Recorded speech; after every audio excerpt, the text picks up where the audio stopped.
Hello students, अस्सलाम वालेकुम। आज का हमारा टॉपिक जो है यह है इंडियन इकॉनमी 11th क्लास का जो पार्ट सेकंड है। स्टैटिस्टिक्स के बाद जो पार्ट सेकंड है यह है इंडियन इकोनॉमिक डेवलपमेंट।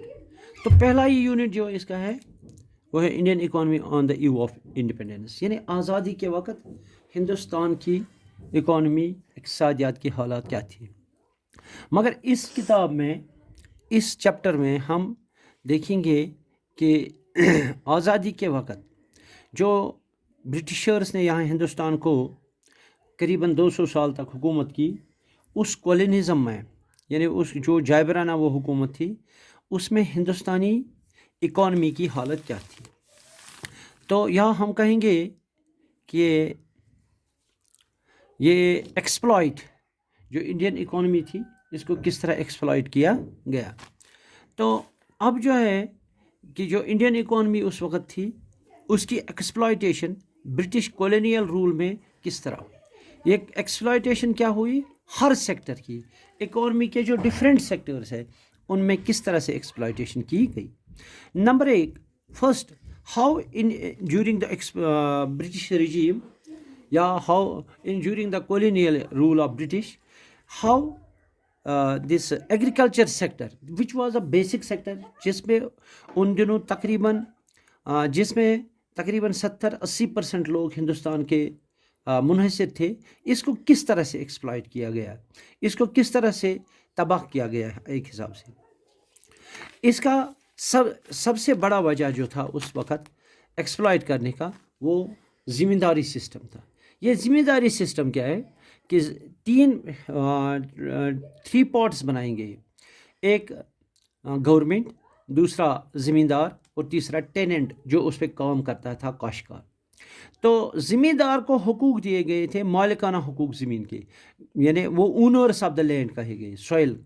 जो टेनेंट्स थे वो labourers on the on the soil, जो ज़मीन पे काम करते थे।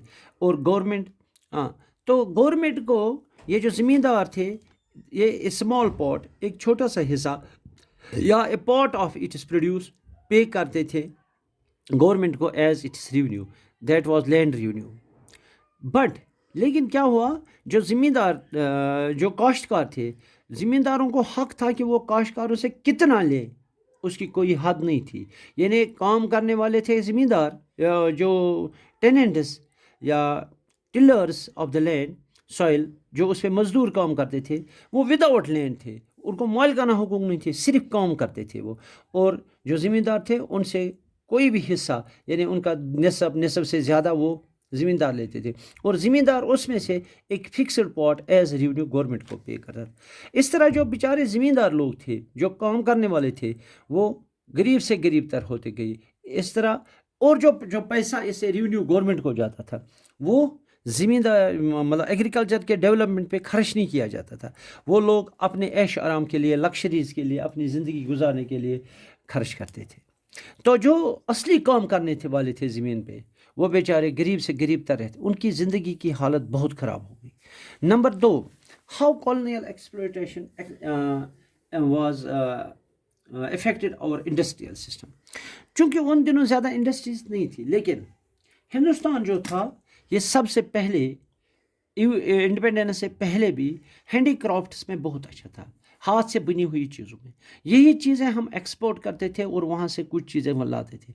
लेकिन ब्रिटिशर्स ने क्या किया, उन्होंने अपने मुल्क से, जो ग्रेट ब्रिटेन था, वहाँ जो इंडस्ट्री थी, वहाँ से फिनिश्ड गुड्स लाए थे, और उस पर ज़्यादा टैक्स नहीं, उस पर कोई टैक्स नहीं लगता था।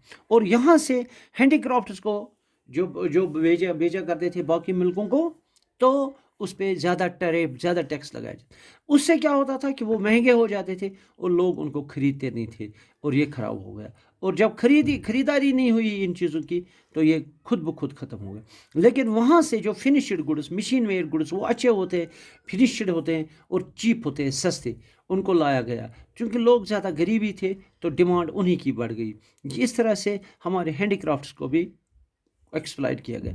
और ये चाहते थे कि ये इंडियन का जो रॉ मटेरियल है ये फ्री ऑफ ट्रैप बाहर ब्रिटेन انڈسٹری کے لیے چلا جائے، یعنی یہاں سے را مٹیریل خام مال برٹن جائے اور وہاں سے تیار فنشڈ گڈس آئے اور جو مشین میڈ گڈس آئے اور وہ یہاں استعمال ہو جائے.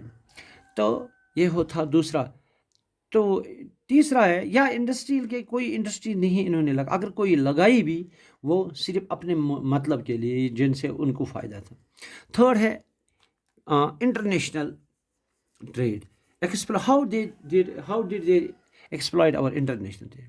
انٹرنیشنل ٹریڈ کا مطلب ہے امپورٹ اور ایکسپورٹ. چونکہ پہلے ہی ہم نے جب بتایا کہ ہمارا انٹرنیشنل ٹریڈ میں زیادہ ہینڈی کرافٹس چلتا تھا، اس ہینڈی کرافٹس پہ انہوں نے ٹریف لگایا، زیادہ ڈیوٹی لگائی، زیادہ ٹیکس لگایا، تو وہ باقی ملکوں میں جانا کم ہو گیا، بند ہو گیا، اور وہاں سے وہ امپورٹڈ گڈس یعنی فنشڈ گڈس لاتے تھے. تو اس طرح سے ہمارا ایکسپورٹ جو تھا جس سے ہمیں فائدہ آتا وہ برباد ہو گیا. یعنی یہ ٹریپ پالیسی لکھا ہے اس میں، یا duty free Indian raw material were encourage to cater to needs of the Britain industries. یعنی جو یہاں سے را مٹیریل جاتا تھا اس پہ کوئی ڈیوٹی کوئی ٹیکس نہیں لگایا جاتا، وہ لوگ آسانی سے اپنے ملک برٹن کے لے جاتے تھے. تو on the other hand duty free import, وہاں سے جو چیزیں آتی تھیں ان پہ بھی ڈیوٹی یعنی ٹیکس نہیں لگائے، وہ سیدھے ہمارے ملک میں آتا تھا اور اس کی ریٹ بھی کم تھی. تو اس طرح انٹرنیشنل ٹریڈ جو تھا وہ زیادہ تر برٹشرز کے ساتھ ہی ہوتا تھا، جن کی اس وقت یہاں پر حکومت تھی. اس طرح ہمارا انٹرنیشنل ٹریڈ بھی برباد ہو گیا. تو یہ تھا کولونیل ایکسپلائٹیشن. اب فیچرز دیکھیں گے نیکسٹ چیپٹر میں.